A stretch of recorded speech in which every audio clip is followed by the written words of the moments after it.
I'm attorney Doris DK, and this is DK Law Group. In this video, we're going to talk about how to set up your fees for your potential management service organization.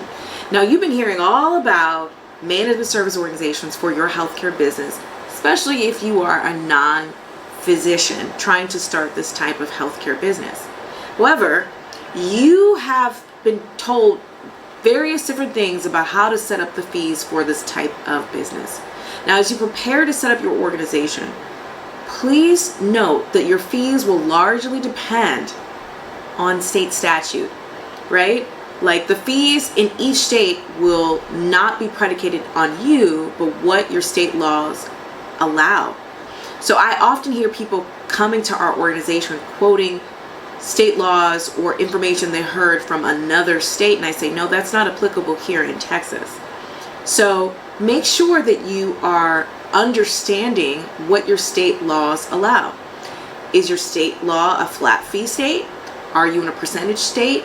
Are you getting the percentage that you should be allocated depending on your state? Because sometimes I have people quote me other state percentages that are below Texas, what a Texas allows, which leaves less money in your pocket, and that's not what we want.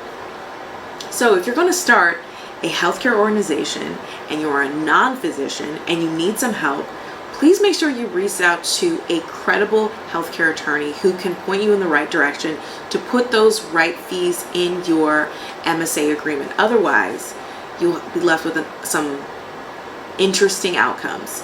So one, we want to make sure we have this right state statute, and two, we also want to make sure that we hit the right state statute because we want to make sure that you're not violating state law, right? So if you're going below the state statute, probably that's not a problem, but we often have people quoting or fees that are way above what the state allocates, so now you're not even in compliance with the law. So all this effort and time and money that you spent to create your document is now null and void because you're not abiding by state law.